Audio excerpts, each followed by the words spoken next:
Okay. GM everyone. Hello. It's nice to be here today. Happy weekend. Let's start with that.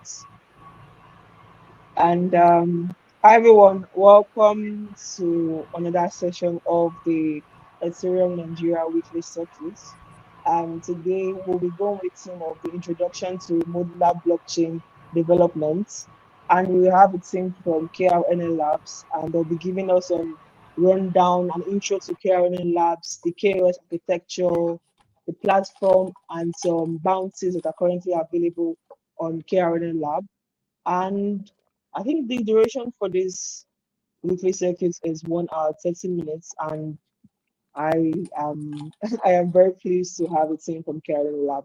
So I'm just going to pass the mic to Speed to introduce yourself, and we'll take it from there. All right. Thank you for that. I'm happy to be here. So hello everyone, or good morning. I believe in everyone's time zone. It should be around like 9 a.m. in the morning. But I'm from Thailand, and in Bangkok, right here, it's 3 p.m. It's not raining today, so that's a pretty good thing. So I'm Speed. I'm a DevRel engineer at KRNL Labs, and also I have my colleague here as well, Fu, but he's probably um, like his camera is probably like halfway through because he has to be taking a call from outside, but don't worry. Let me share my screen real quick as well. How do I? Okay. Oh, okay. Okay, click this.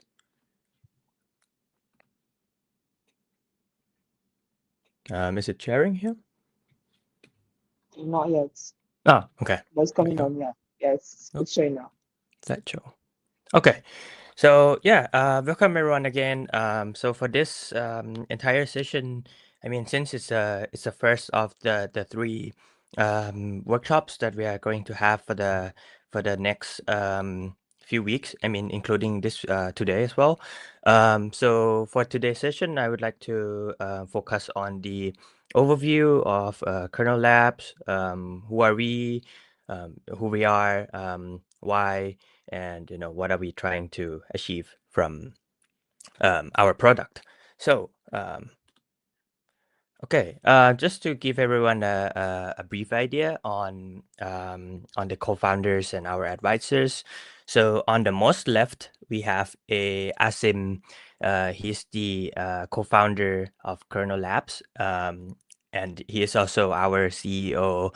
um, Asim has a background in financial advisor company, also known as BlackRock. They are probably one of the biggest financial company in the world.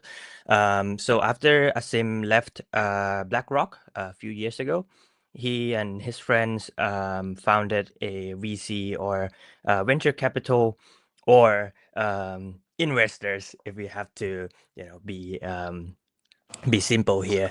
So Asim is also the investors, and in 2022 he met Tahir. Tahir is our CTMO right now, Chief Technology Marketing Officer. And Tahir is the second picture from the left, by the way. And some background from Tahir is that he has been in the game for around 40 years now. So he started coding in 1979.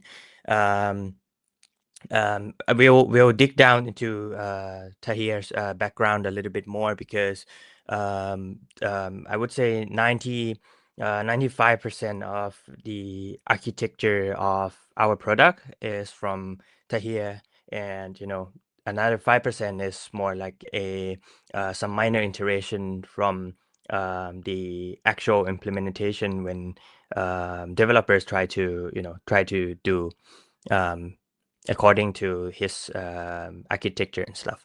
Um, and also on the right, we have Naveed, Jen, and Pras. They are our advisors, and they all have rich of experience in technology, including big companies and small companies. Um, Naveed is he is one of the, I would say, expert in the cybersecurity, and also he's also the co-inventor of WebAssembly, or if some of you guys might know it as a WASM, that's the acronym. And for Jen, she is she has a PhD, and she is working mainly on the AI side of things. She's also our advisor, and also Pras. Also, Pras is also an expert in security as well. And also all of the company logos at the bottom. Those are the companies that five people here in this slide have been working with or had a chance to work with in their life. I'm going to go to the next slide here. So, as I said earlier, that we'll dig down into Tahir's background a little bit more, because you'll see why. Because the whole I said that around 95% of the architecture of our product is from Tahir, right? But you'll see why he's so important to us. I mean, that's pretty obvious, but I'll just say it anyway. So in 1979, Tahir started coding, right? And that's how many years? Today is 2025. I would say that's around like 40 years, 40 something years. Um, if we go back to 1979, we don't have AI, right? We didn't have AI. We don't have ChatGPT. We don't have Gemini. Anything that could help us write code faster and easier. Um, at that time, everything was still new and early, and Tahir started coding at that time. So if I have to use a more casual word, I would say he's like an OG into the game.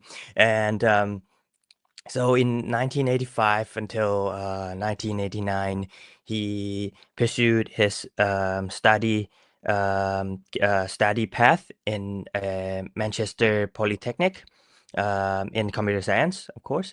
And also in 1987, he had a chance to do a research in AI.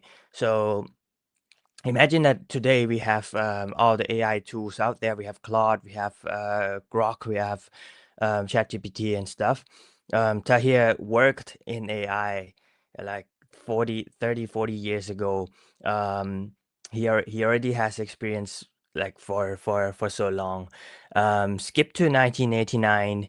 Um, at that time, Microsoft was still pretty small, and they were trying to expand from the States, the US, to Europe. And Tahir was a employee number 7 of Microsoft Europe, and he was the lead of operating system.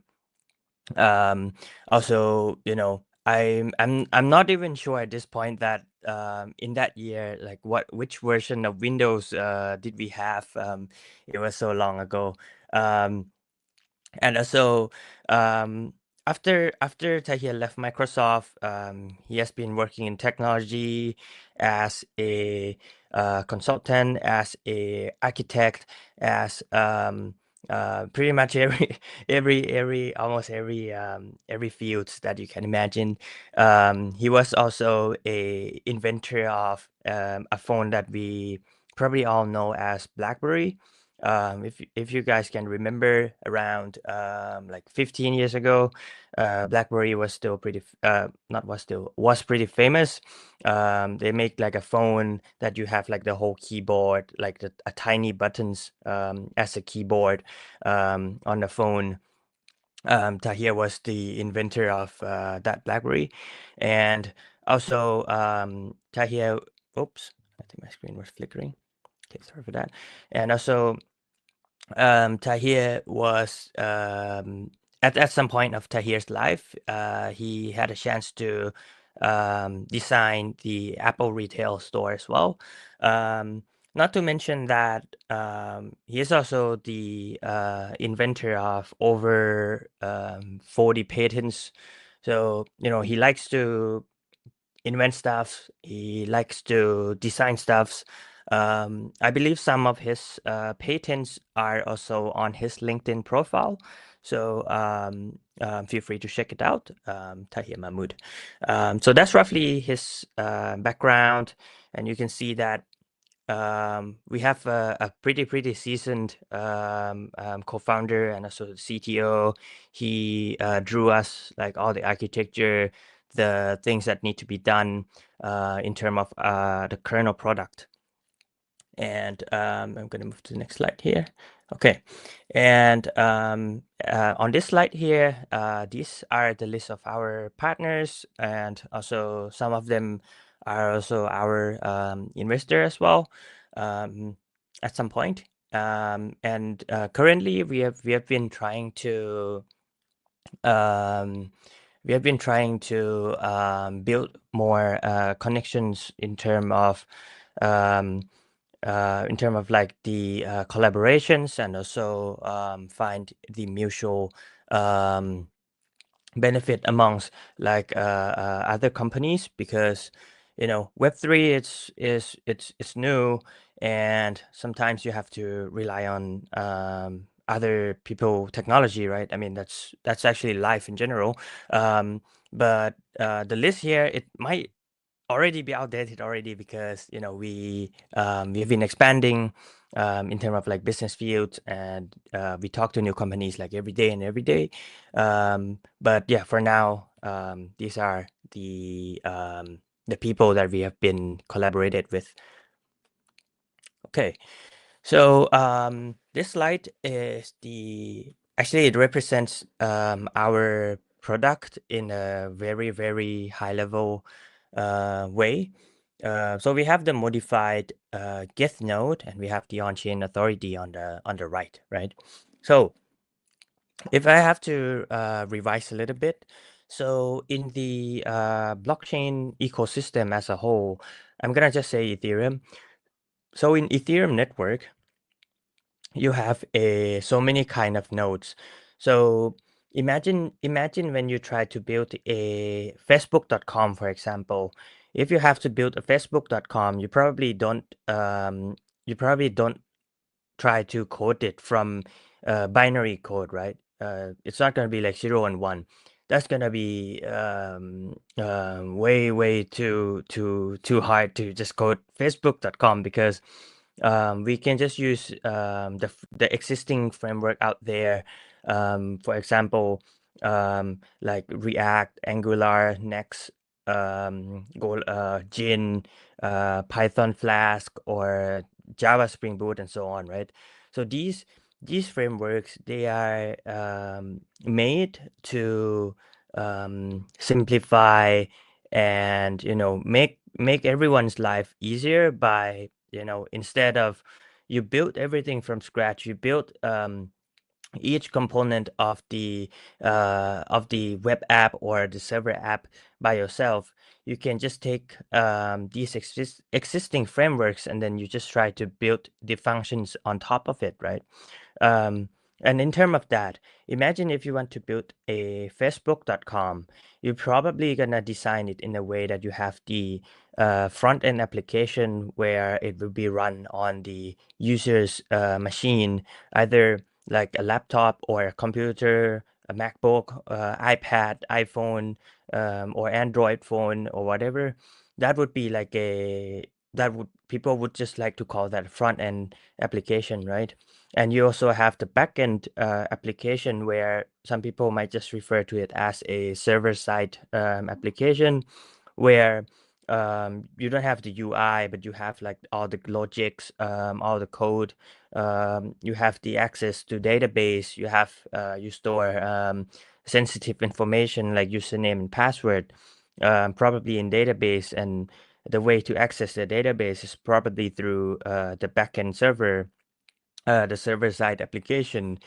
And so we have two main components here in order to build just a simple Facebook.com, right? So you have the front end and you have the back end.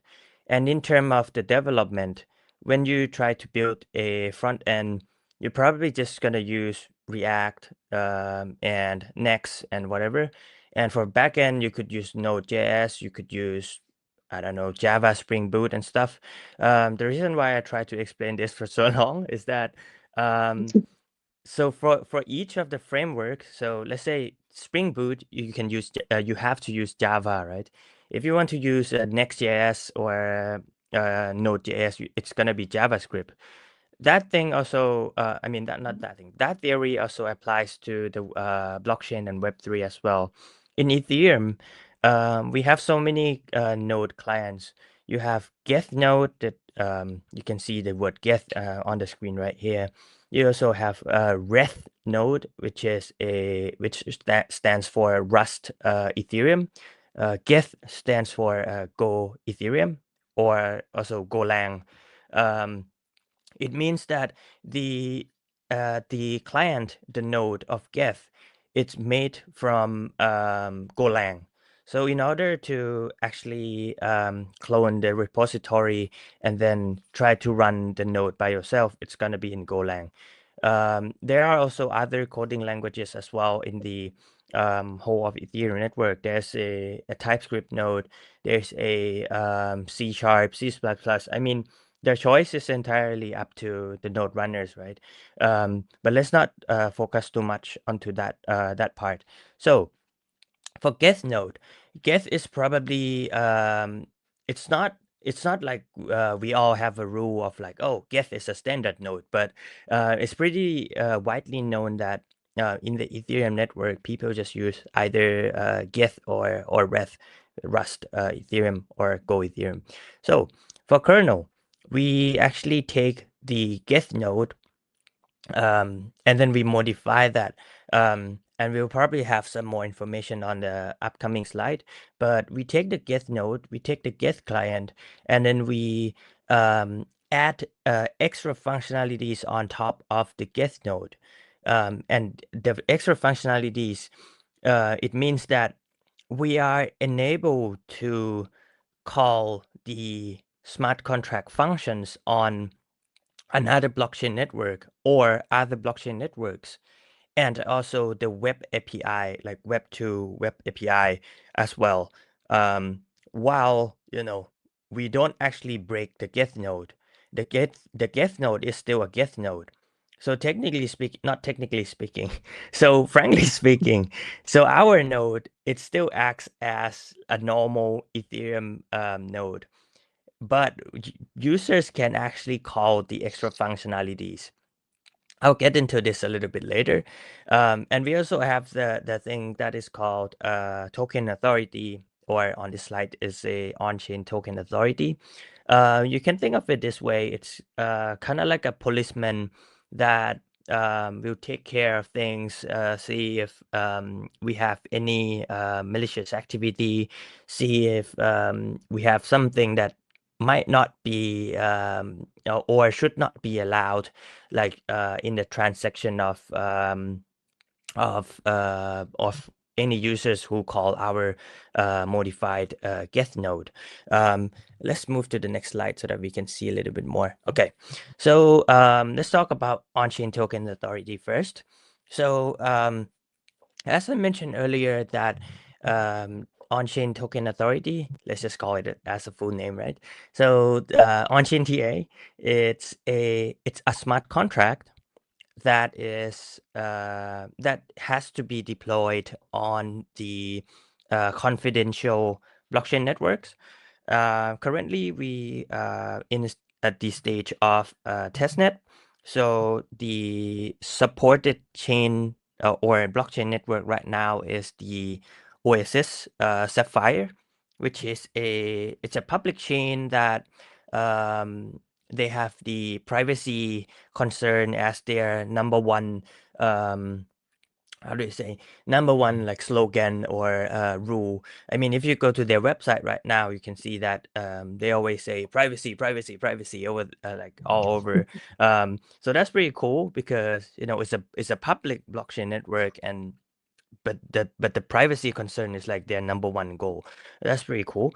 And they also claim that the privacy concern that they are building or they have built, it could help you hide like up to like 100% of the information that you try to store on smart contract. Um, so that's cool. Also, the token authority, like our token authority, actually it's not our token authority because um, token authority is it's just a smart contract, right? We we have a code template. We do provide the template.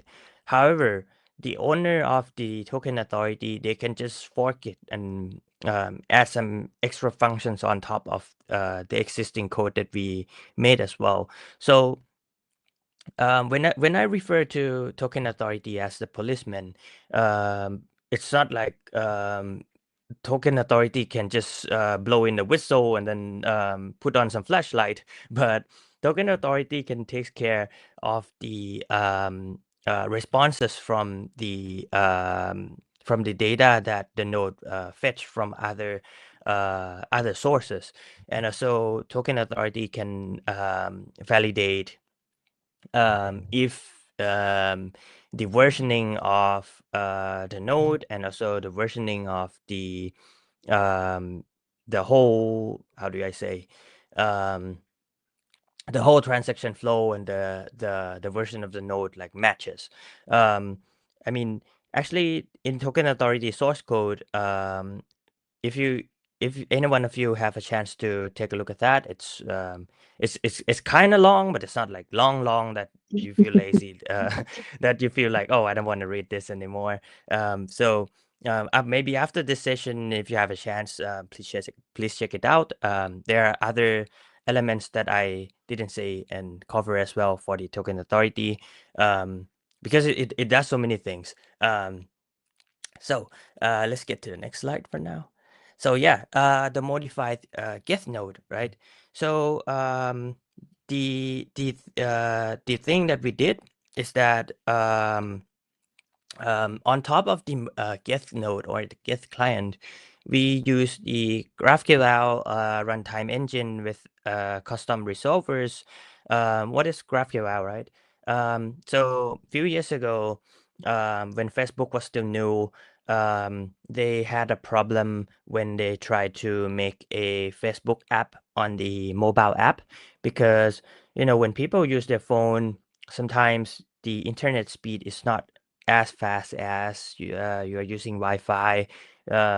Maybe sometimes you go to the mountains or you go to the blind spot like in your city, and the internet, how do you call it? The cellular, it's not like as fast as you are trying to use your Wi-Fi.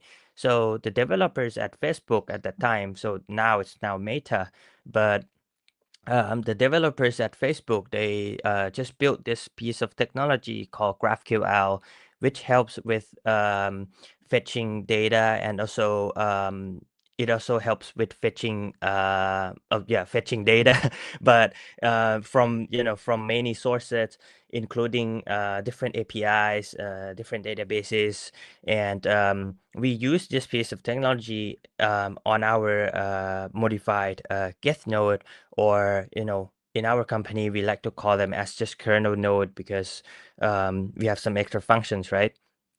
And the extra functions that our kernel node can call, it can be, um, let's say I have my function on optimism, right?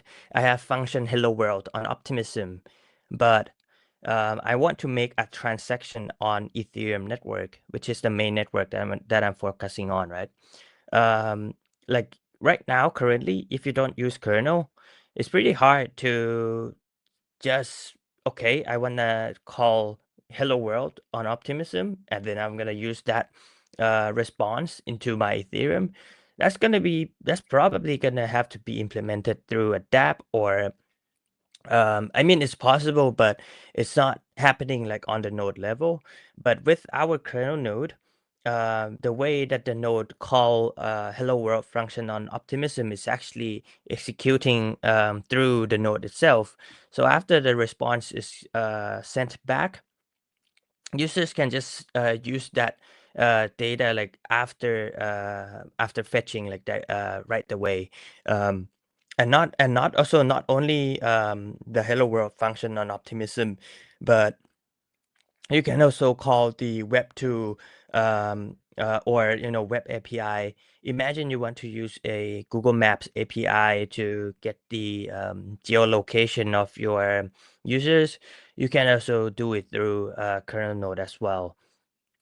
So yeah, that's how we implement GraphQL on the modify guest node to make it more like our kernel node. Gonna move to the next slide here. So what does this all mean, right? What like why are we doing what we are doing? So we like to see it as a modular approach. What that means is that instead of, let's say, you have your main code, right? You have your main smart contract, or I would like to just be simple here and just let's say you have um, 100 lines of code. Instead of having 100 line of code onto the Ethereum network, and whenever you call this code, 100 lines of code will be run, right? That Yeah. means that when you have to pay for the gas, you actually have to probably have to pay for the 100 line of code. I mean, it's hard to just say from the high level like how much gas would that be, but just roughly speaking, you probably have to pay for 100 lines of code. um, our modular approach, it can actually, I mean, I hate to say this, my boss probably hate me to say this, but I like to just use the word slice, because instead of you having 100 line on your main code, let's say you slice off into just 70 and 30, and then you put 70 here onto other blockchain network where the gas could be cheaper, the finality time might be faster, or you might have some niche functions that you need from that specific chain, or it doesn't even have to be a blockchain network at all, right? You can just put this 70 lines of code onto the web server that you already hosted, or AWS, GCP, and Microsoft Azure. They all offer like 1 year free tier for anyone. You just register your account and you have like 1 year free of use of their service, right? You can just like put this 70 lines of code on one of the cloud server, and you can still have your main 30 lines of code like on your main smart contract.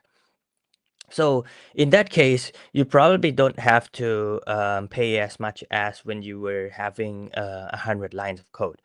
Not only you can just slice the code and make it into more fragmented functions, but you can also actually add some extra functions onto your existing code as well. Let's say I don't split my code into 70 and 30, right? I want to keep it as a 100 lines of code. Um, but with kernel, with our technology, you can actually call the extra functions, right? Let's say I want to call the KYC on-chain smart contract on Optimism. I mean, I use Optimism again, and I like Optimism. Um, let's say you want to call the on-chain KYC smart contract on Optimism, and after that KYC service, you can actually call another one that might be a off-chain KYT service from the existing platform out there. You can do that while maintaining the same 100 lines of code on your smart contract. This means that for anyone who wants to call your 100 lines of code, they actually have to send some information to the not information, it's the identity information, such as a wallet address, your name and stuff. It has to be sent to the KYC on Optimism and also like Web2 KYT service. After that, you will then be able to call the 100 lines of code. Um, yeah, I'm pretty sure that that explanation might be pretty high level, but don't worry, guys. Like throughout these weeks, we'll try to show you guys like almost all the aspect of how to use our technology, and also what should you do on your smart contract and stuff as well. Um, I'm gonna move to the next slide here. We do have the example of a Aave smart contract here. I mean, if if you guys are not sure who is Aave, Aave is a Web3 company that they are specialized in lending protocol. Um, and here you can see from the right, let's say that from the right, it's the existing Aave smart contract, or you can just think of it as just we have 6 box on the right, right? We have the existing code, which has six main components on the right. This is before, and then I'm gonna move to next slide. And this is after. Uh, if, if we keep the main core function of Aave on the right, but we have to we move 5 of them from the right to the left. So whenever this Aave smart contract is called, you will probably have to pay for only the gas for just one component on the right. And not only that, you can also have extra functionalities, as I said.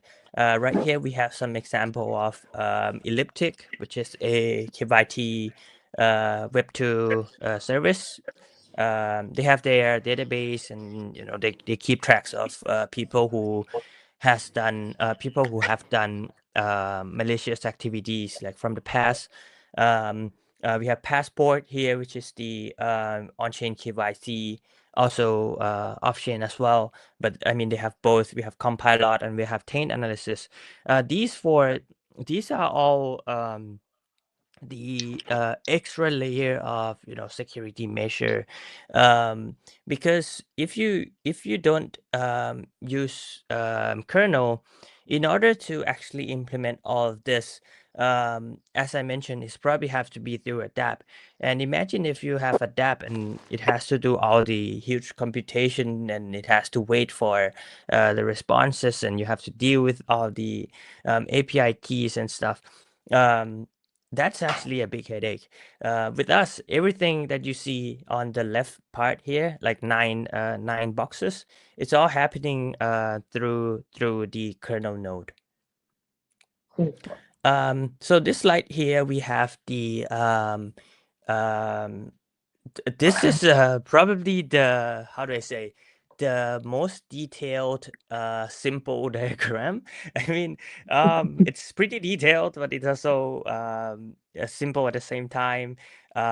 This is the C4 diagram of the whole of our architecture. As you can see, we have the kernel SDK, we have the platform, we have the main component in the middle.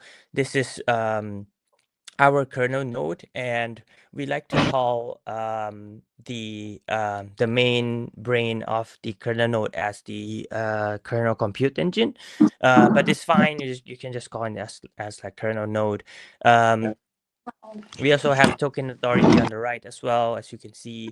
And like on this picture here, um from from from now on, I'm probably gonna refer to it as KOS, because it's a kernel operating system, because we like to see it as like the whole ecosystem. It's like the whole protocol, so we just call it KOS. And So if you have any question on what is KOS, so it's just like the whole ecosystem of kernel. So, and don't worry, guys. I'll try to dig into like each component like more slowly so that everyone can know like what is the SDK, how do we use it, how do we code in token authority, how do we write adapt using SDK and stuff. But for now, I'll just keep it high level. Um, let's move to the next one. Okay, we have some small Q&A here. If anyone has a question about the architecture and any of our products, let's give it like 2 or 3 or 4 questions maybe before we continue. Okay, I think I already put down some questions. I think we'll have to currently.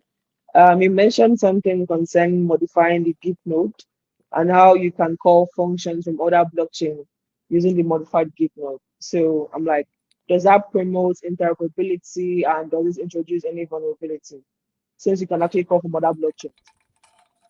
Yeah, that's a good one. So currently the current version that we have publicly right now, we support the view function. It means that under the hood, it would be the RPC call to other blockchain network, right? Because like if you use Postman, typically you would use Postman to call API, right? But you can also use Postman to call a smart contract as well if it's a view function. But you have to actually handle the function call. No, what's the word? Function signature. Yeah, function signature, and also contract address, and also the RPC endpoint. You can actually get the response through Postman as well. Currently, we only support the view function. However, we also have the future plan for a write function, or as we all know, it's the transaction, which will be using the account abstraction. But just for the current version, it only supports up to the view function. So technically, there's no vulnerabilities right now, because you can also do it on Postman, and I believe you can also do it on just a web browser as well to call and get data from other blockchain network. Um, I hope Okay. that answers your question. Oh yeah, it does. So since you can call from other blockchain, that means you can also say it's promoting interoperability. I'm sorry, what was that? I'm saying like since you can call functions or smart contracts from other blockchain, you can also say it's promoting interoperability since you plan to support like other chains in the future. Yeah, we try to we'll try to add more blockchain networks, and also more functions as well. Because if it's a write function, or it's a transaction, it wouldn't be as simple as using a view function, right? Because view function is just the RPC call like under the hood. We also have plan for the non-EVM chain as well. I mean, you can imagine, right? Non-EVM, what's the most famous one? Probably Solana, right? Lana, But I didn't say that. yes. I just say non-EVM. And when we have the different data type from non-EVM chains, that's a big headache as well. Um, I hope everyone here at Kernel Labs is having fun, because we might have a tough thing coming up, right? Okay, then I'll go to the second question. You mentioned something concerning modular smart contracts. And the question is, does it affect the transaction speed or the time to finality, or it just stays the same as the parent blockchain? Yeah, that's a good one. So currently, from the test result that we have, I mean, it's yeah, it's definitely a little bit slower than just typical transaction without using kernel, right? But from the test result, it seemed pretty acceptable. However, um, I'm not sure if we have the exact date of the new launch, but we are trying to launch the new version of the architecture soon, and we believe that that one would actually be even like faster than the current version because the uh, everyone can think of it this way. Like the current version that we are having right now, like publicly, it's um, it's more like we are trying to prove to the world that our technology can do this. But now we are trying to refine it and what's a proper word for this? Not beautifying, improving. Yeah, we are trying to improve it in so that it can do it. I mean, now it can do it as well. But not only it can do it, but it can do it like in the best potential. So stay Okay. tuned for the next version. I also have to test a lot of edge case on that one as well. Okay. Okay, that means it's already past the proof of concept. Very, I think that's all the questions we have. But so far, we've been enjoying this session, and hopefully, when you're done, we share this slide with our community. And for everyone watching us live, feel free to drop your questions as we proceed. That's cool. That's cool. So yeah, let's continue on this one. Let's see. Oh, I'm not sure if everyone needs to have a break or should I just continue? Yeah, we're ready. We're ready. Continue. Okay, we're ready. Let's go. Hmm. So it's a platform here. Let me pop this out. I'm gonna. Oh, I might have to stop sharing first and then. Okay. Okay.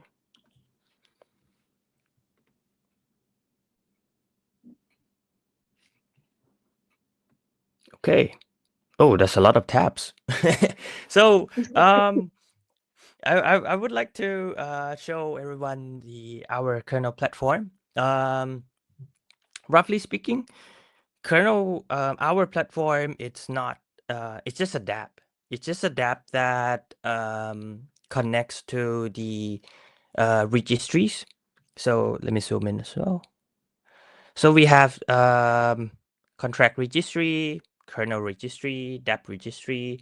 I mean, for now we don't have to dig into what is registry or why do we need registry, but let's think of it as like when you come to our platform, we don't have a backend server. We don't store any of your data. Like all your data will be stored on chain, which is on the smart contract. Um, that's the baseline. So it's just a dApp, right? But Okay. I'll just show you like each by each, like one by one. So um, which one should I start? I'll just start with kernels. Yeah. So imagine you have the functions or your existing smart contract on other blockchain networks, right? You have on Base, you have on Arbitrum. Um, if you want to use those functions um, during like the transaction to Ethereum, for example, you would have to register your functions first, and after you register, you would just be a kernel or kernels. Let me just show you guys. Okay, if I click register on the right. Okay, 1 second. Let me Okay. fix my mouse real quick. Okay, and if you come here, you have a choice of a on-chain and off-chain. I'm gonna talk about on-chain first. You would have to say you would have to provide the information like which chain is your smart contract is on. Let's say it's Base Sepolia. You have to put in the address. Let's see, something something. What's the name of the function, right? It's a function signature, or it's just a function name. What's the name of the function that you want to call to your smart contract, right? Let's just say it's get human score, and user have to send address, for example. And what's the return data type, right? Data type could be tuple, it could be boolean, or something like that. Right here we also have the fee per query. I'll be covering that in a sec. And we have staking, similar to fee per query. I'm gonna talk about that in a sec. Um, we also have additional information here as well, that we have logo. Let's zoom in a little bit. Okay, we have logo, we have a name, we have a description, we have upload cover image, which is a banner. So these informations, right? The logo, the name, the description, these will be stored on IPFS. We don't store this on our database because we don't have one. We don't have any backend server. And your information on the top, like the address, function signature, function return type, these will be stored on the smart contract. So anyone can actually see what's your uh, detail um, on the function signature, on the boolean, on the stuff. Um, after you activate at the bottom, this means that you successfully, let's say you successfully register, right? You would have the ID. Let's just pick one of this. Okay, you will have the ID, which it will be the kernel ID. So just to wrap up, not wrap up, just to refine that a little bit. So when you register the functions from other blockchain networks or web API, you would be considered as a kernel provider, or your functions would just be called kernel. You would have the kernel, kernel 1, kernel 2, kernel 3, um, and it spells like this, KERNEL. Um, and as you can see earlier, that there are two types of kernels, right? We have the on-chain kernel, which is the keyword that we use for referring to functions on smart contract on other blockchain networks. And also we have the off-chain kernel, which we use it for referring to web API. I just realized that maybe I forget to show you guys how to register off-chain kernel. Okay, let's get back here. Um, if you have the off-chain kernel, um, we have this button here, edit schema. Let me zoom out. And right here, you would have to actually provide the Open API specification. Um, if you're not sure what is Open API, it's just a JSON file or YAML file that tells you what is the endpoint, what is the method of calling, and the body requests, what would the response look like, stuff like that. And after you paste the schema here, also, the schema will be stored on IPFS as well. And also, let's come back here to the fee per query. Currently, as we all know, that we are still on the stage of testnet. But soon we will have this feature so that like the owner of the kernel, um, they can actually put in the number of how much they would want to charge when anyone call their kernel. So imagine Okay. I have a KYC on-chain smart contract service that is on Optimism, right? I'm the owner of that smart contract. I'm the owner of that function. I would like to charge like 50 cents whenever people um, call my service, and I could just get some monetization from there.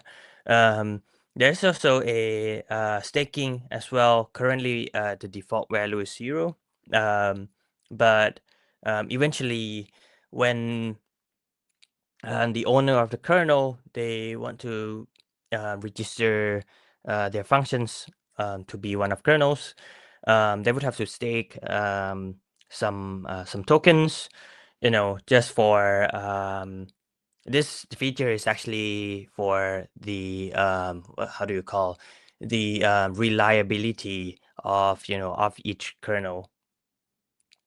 That's roughly speaking. And yeah, I think that's it for the kernel path. We also have the smart contracts part, and we have the register here as well. Smart contract part is it's more straightforward than um, kernel, I think, because you don't have to deal with the picture and kernel name and stuff. You can just put your smart contract in here, smart contract address in here, and you have to put in the address of token authority, because once again, token authority, it's a smart contract that has to be deployed on Oasis Sapphire, and that token authority will be your policeman, right? The smart contract owner and the token authority owner should be the same person. I mean, it's not always the case, but it should be the same person. Mhm. And then right here, as the smart contract owner, you have the chance, not you have the chance, you can actually define as well, like um, what which kernel you want to run before executing your smart contract. Let's say 1, 2, 3, 4, 5, 6, 7, 8, 9 here, and I can just register. After the registration, I would get the smart contract ID as well. And after oh, let me zoom out. What's wrong with this? Okay. And after finishing registering the smart contracts, now the developer can actually register and let's see. For dApp developer, they can just use the smart contract ID to register, and then they would probably get the entry ID and access token, which is kind of like API key in Web 2 as well. I think let me just register this. Probably gonna take a while for MetaMask. Um, okay, let's give it 1 second. That's all right. We'll come back to. Oh, okay. Come back to this later. Okay, that's cool. So this is our kernel platform. As I said, it's just a dApp that connects to the registries. It's not like something. It's not rocket science. I mean, I am proud to say that, because my background, I have studied aerospace engineering, and blockchain is not rocket science, guys. um, so yeah, but jokes aside, we also have the explore page that you can just come in and see what kind of kernel you want to use and run. I agree. I know that you might be thinking that this explore page, it's not good. Um, I understand that. We are improving it. We will have a easier method to search, and we will have a nicer UIs. That's for sure. Um, it's coming. It's coming for the next version. But for now, it's all usable. It's all usable. It's all usable. So yeah, that's the platform. I would like to come back here a little bit here. We have the documentation of of how to. Sorry to cut it short. And I I'm so- speed, sorry to cut it short. Can you go over the workflow again, like explain like you register a kernel, and then you call the kernel a smart contract, then you dApp developer uses the kernel register. So like, can you go over the flow again? Even if not like in detail, kind of like from yeah. step by step, you do this first, then you do this first. Sorry. Yeah. That's actually that's a good one. Because I just feel like, oh, maybe that was a little bit confusing when I try to explain Yeah. that through the platform. Maybe I should have started with the diagram, right? Yeah, that's cool. Actually, let's start with this one. How does KOS work? So yeah, KOS is the whole kernel ecosystem, right? So typically, normally you have a dApp, right, or the front end application. I mean, let's just say the dApp, and you have the smart contract or a piece of code on the blockchain network. Typically, when you call the smart contract from the dApp, it would just be dApp and then hey, smart contract, something like that. But with our kernel architecture, before you call the smart contract, you would have to call the kernel node, and kernel node will have to call. It will make a request to the list of predefined kernels, and after all the kernels are executed, and once again, kernels are functions on other blockchain network or web API.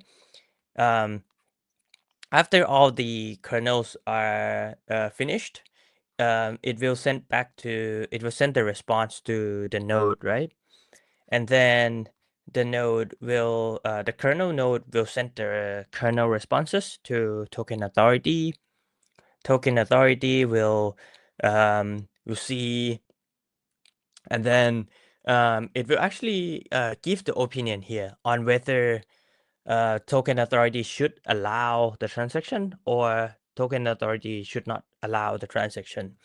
It will give the opinion back to the node, and now the kernel node will give everything back to the dApp side. When I say everything, I mean kernel responses and the token authority opinion.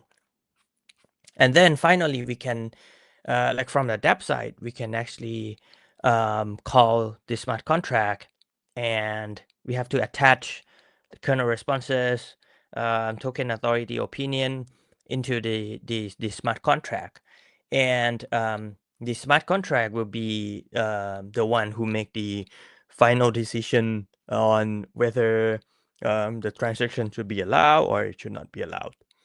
Because imagine that, let's say if I have kernel one here, and my kernel one say, I only want people on the whitelist to be able to mint the NFT collection, right? I mean, that's pretty ordinary in the NFT world, right? Sometimes, if you want to mint the NFT, you have to be on the whitelist. You have to be like on Discord group or stuff. Um, like kernel one here could be like my whitelist, and then before user can mint the NFT, the smart contract would know that, are you on the whitelist or are you not on the whitelist, right? If they are not on the whitelist, they wouldn't be able to mint.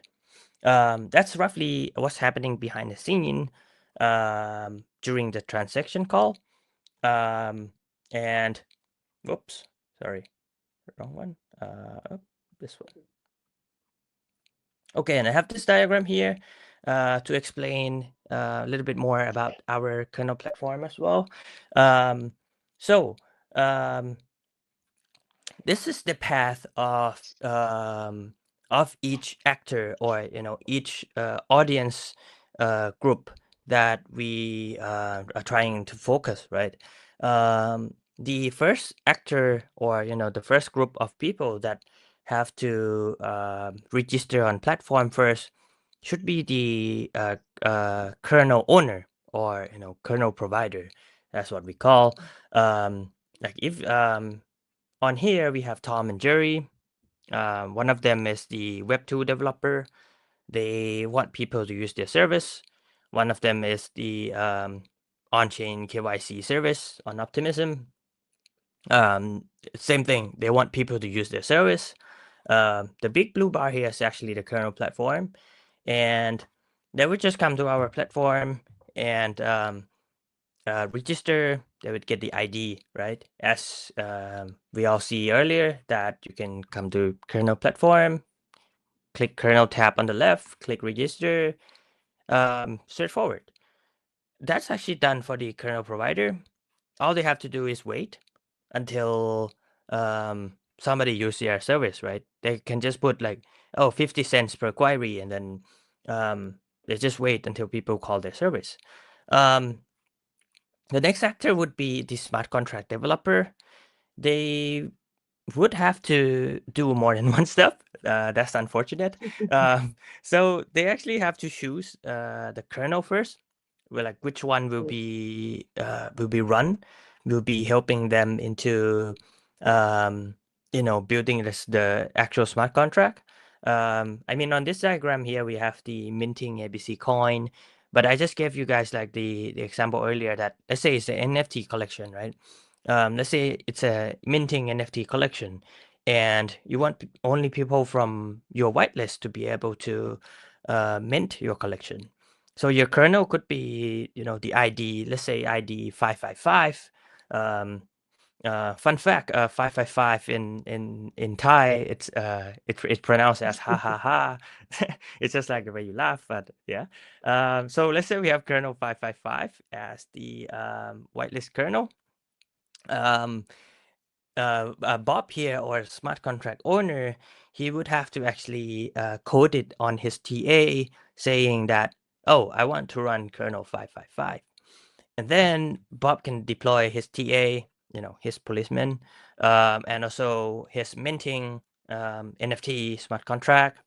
And after that, he can register on platform, and he would get the smart contract ID, just like earlier that I showed you guys. On the smart contract, we have the smart contract ID, and that's actually done for a smart contract owner. We also have the dApp developer, or in our case, we have Alice. Alice is a front-end developer. She doesn't know how to write Solidity. She doesn't know how to deploy a smart contract, but she wants to build a platform, right? A platform where people can mint NFT, or I mean, on diagram here, say ABC coin, but yeah, let's just use NFT since I've been using it. Yeah, Alice wants to build a platform to mint NFT collection, which is from Bob, obviously. And what he has to do is he has to come to our kernel platform, register, saying that, oh, okay, I want to use Bob's smart contract. She just put the ID in. After the registration, she would get the entry ID and access token.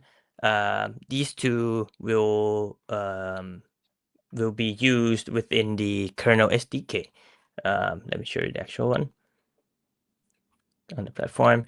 Yeah, entry ID and access token here. These two can be used with the kernel SDK when Alice wants to build a dApp.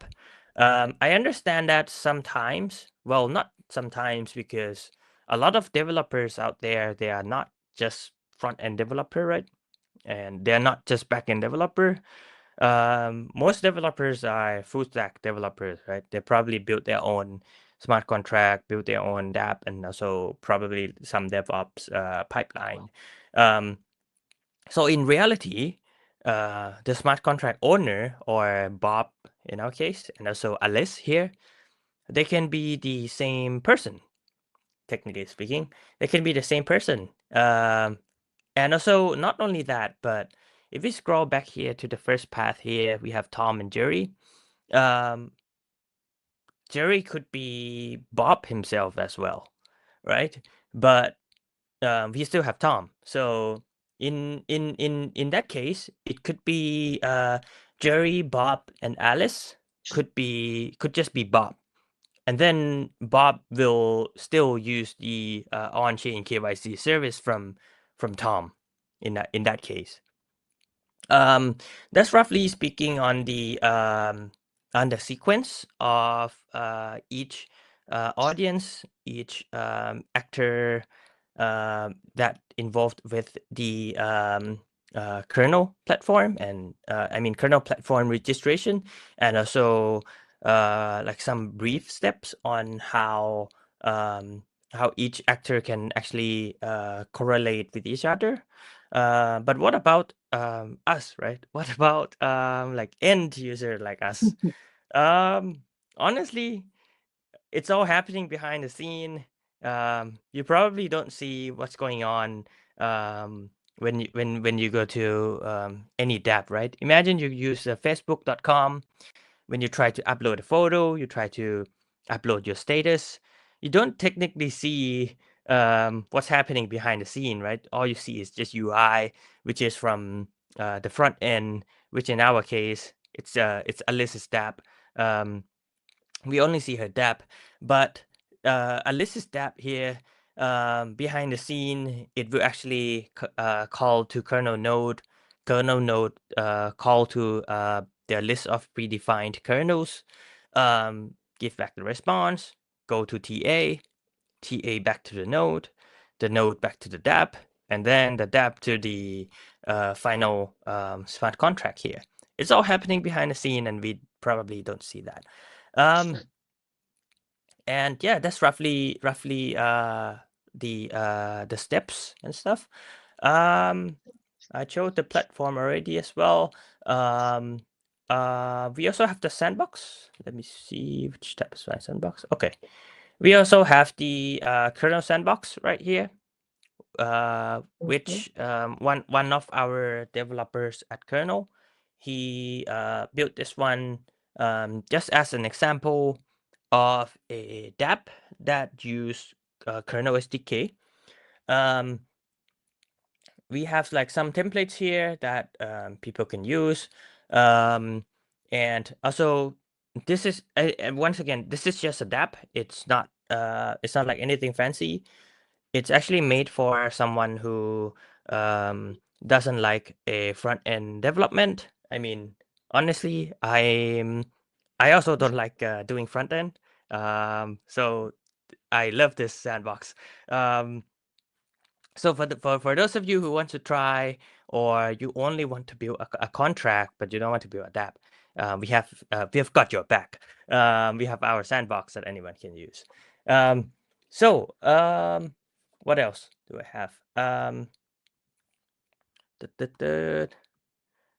I guess that's pretty much it. Oh, and we have Bounty, right? We do have the Bounty project. I'll just make it clear for everyone, from this session, so that everyone can prepare like throughout the week, design um, on what kind of project would they want to work on. Let's see. Okay, let me switch back to another browser. Okay, allow this.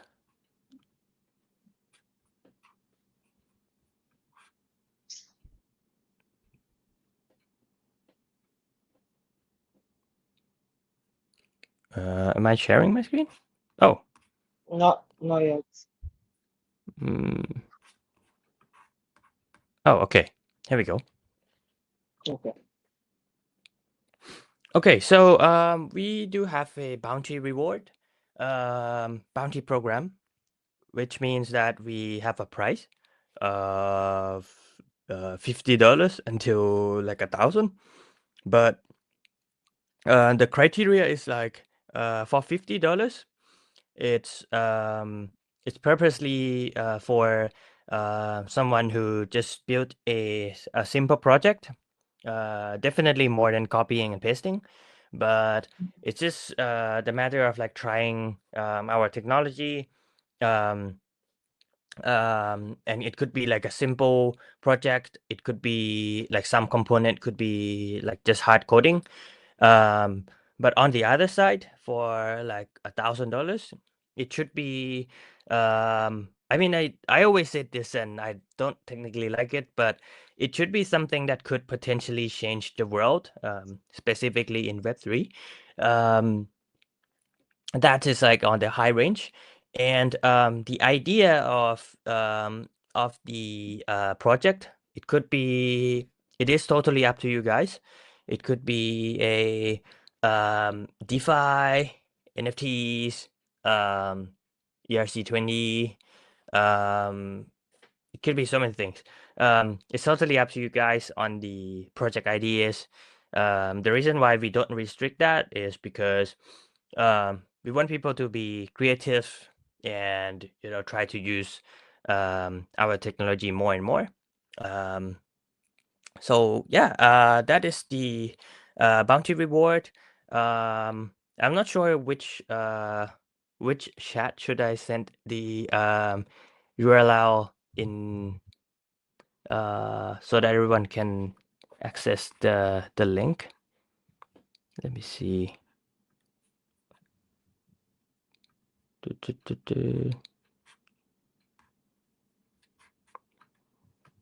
Yeah, which channel should I paste my link so that everyone can actually Okay. copy?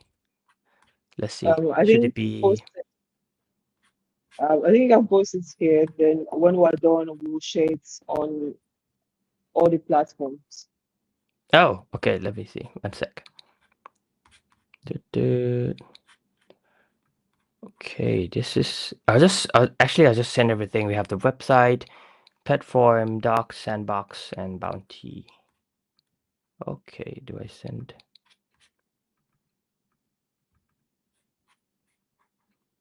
Oop. Okay. Okay, 1 second. Yeah. 1 second. 1 second.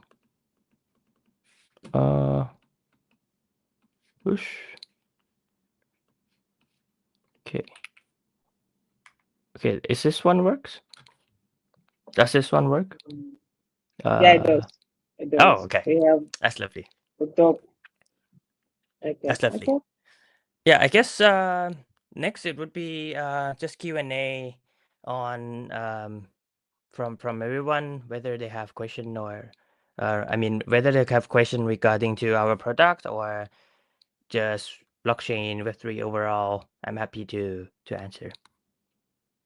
I think that was a very, very informative session. I feel like after all of this, I still have to go back to the videos, like have like a rewatch. And for everyone watching out there, this is also live on our YouTube, so you can always go back and get a refresher. And they also mentioned a bounty program where you stand a chance of winning from $50 to $1,000, and you basically have to build on kernel and build a life changing product, like Speed said. Give me a moment. I'm checking all the platforms for any comments or questions you might have. Right.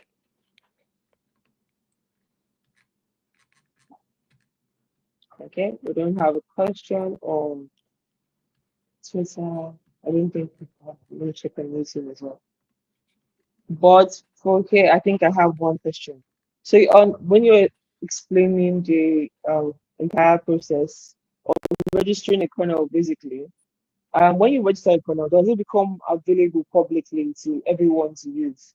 Like when you bring your Web2 API and you register the kernel, does it become available to everyone?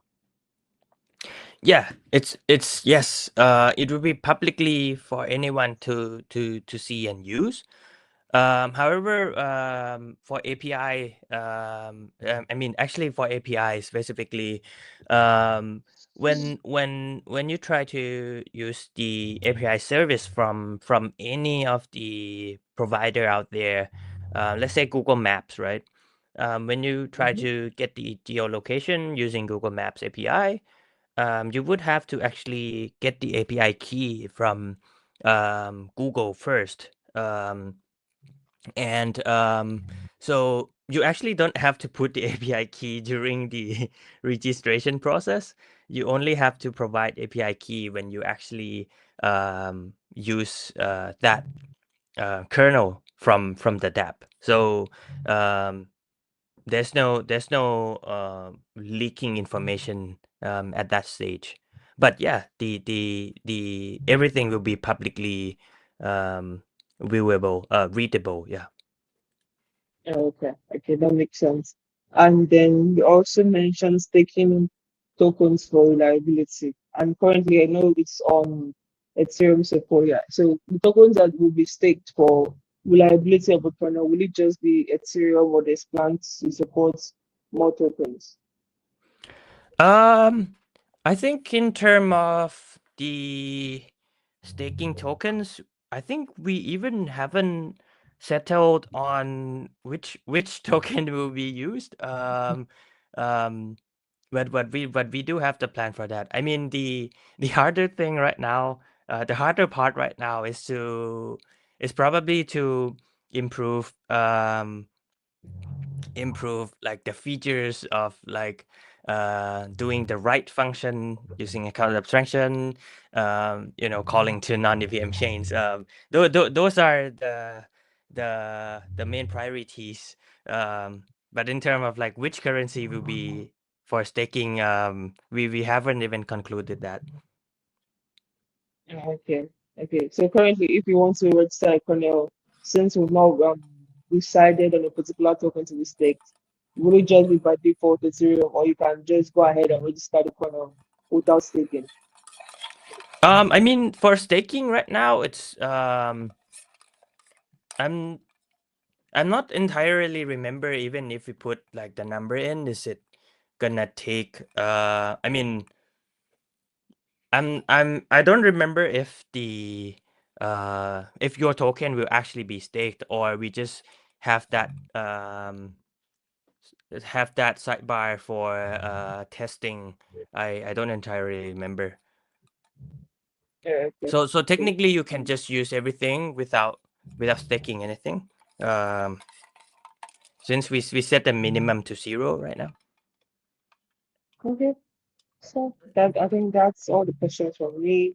So for everybody watching live, I'm going to make a post now with all the links to the websites, the documentation, the sandbox, and also the bouncy form.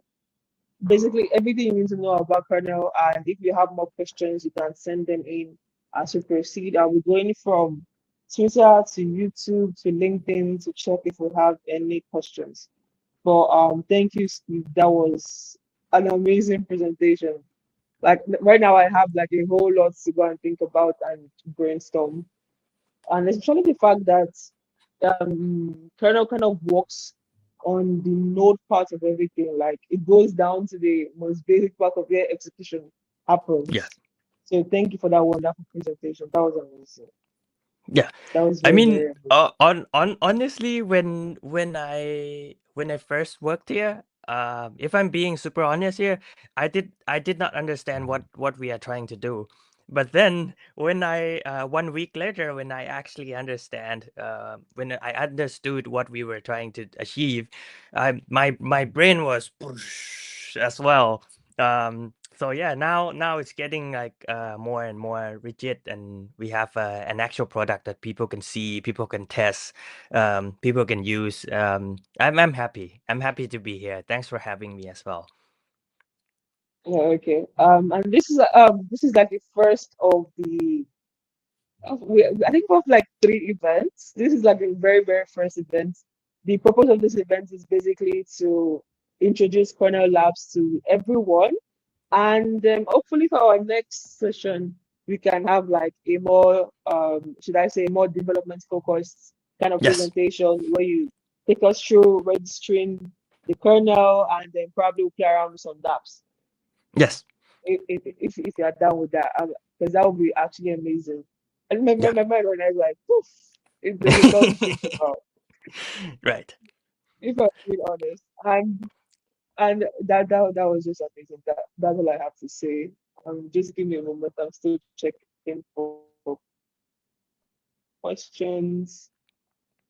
I'm still checking for questions.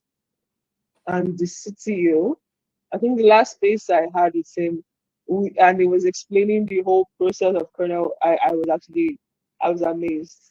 And him being a part of the founder for BlackBerry, when BlackBerry came out, I'm from Nigeria. When BlackBerry came out, I think BlackBerry was like the most popular phone then. Like if you did not have a BlackBerry, I mean, you have not even started. So finding out that it was one of the founders is quite amazing. Yeah, And I think yeah, everybody can relate to that because even a BlackBerry then was the in thing. I think we don't have any questions. And oh yeah, I don't. Also, I was going to make an announcement of the Kernel Ambassador program. Just basically a teaser. If you are part of the audience and you really want to dive into what Kernel Lab is all about, you want to be a part of the community building something that's innovative, you want to contribute, you want to break your back, you want to understand what Kernel is all about, just stay tuned. The Kernel Ambassador program, I think there'll be an announcement for that. That's coming soon. And you probably get to work with Speed. I would love to work with Speed. I mean, the way you explained it is so amazing. I would actually love to work that's with cool. you. So, That's cool. uh, I don't think we'll have any more questions. This was an amazing session, and we've used 1 hour and 21 minutes. So basically, have like 5 more minutes. We were supposed to end by 10:30, so we have 5 more minutes. What should we do with 5 minutes? What can we do with five? Oh, yeah, we can use to get to know about you, Speed. Tell us about yourself. You're amazing. Oh, The way you explain things, I want your brain. So just tell us about yourself. How did you get here? yeah, sure. I mean, I never studied computer engineering or computer science. I have a degree in aerospace engineering, right? And when I was doing internship, I was working in a factory, and you can imagine working in a factory in Thailand. It was so hot, and I had a thought to myself that I don't care what I will be working on, but I'm not gonna work in the factory anymore. So I tried to find the work that would be more like in the city, more like an office work. So I slowly and gradually switched from, you could say engineer who work in a factory, and then now I'm working in more like a tech. I'm also like new to Web3 as well. I actually started at Kernel as well. Like last year, I met her here. Um, I mean, he asked me like a lot of questions during the interview, and I was like, I'm still a junior so here. But that's a cool thing about joining a startup, right? I was the Thai employee number three, technically speaking. At that time, we had a lot of contractors and people working under like agencies, and I was the third full-time employee, and we didn't have like a lot of things. We didn't even have a, an office at that time, so we I had to do the interview with here in the coffee shop. But then almost a year passed by. I mean, I started in May, now it's March, so that's roughly like 10 months, 9 months, 9 or 10 months. um this whole like journey with kernel, it actually unlocks me in so many ways, not just the technical like knowledge into web3 and blockchain, but also I had a chance to do interviews for the new employees, onboarding new joiners. um, Now I'm focusing more like DevRel, but also, at some point I was doing like office management, ordering snacks, just try to set up the tables and chairs and, set up the Wi-Fi. It's almost like I started the company, but, I mean, it's not like exactly the same, but at least you have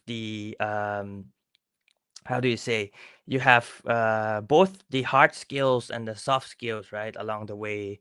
And that's like the perk of joining a small company or like startup. That's Oh, actually okay. roughly, yeah, my story. That's amazing. Because the way you were dissecting kernel, I was amused, if I'm being honest. Because I've gone through documentation and I don't think I've been able to like fully grasp it yet. But and your story is amazing. And yeah, with that, we've come to the end of this session. And once again, I want to say thank you to KRNL Lab. Thank you for making our time to be here. And I don't think Fu is here anymore, but thank you, Speed. And from all of us at the Ethereum Nigeria community, we are really, really appreciative. And we'll see everyone in the next session. So thank you. All right, thank you everyone. Thank you for having me again, and have a good weekend, have a good day for the rest of everyone's day. Yeah. Thank you. Bye.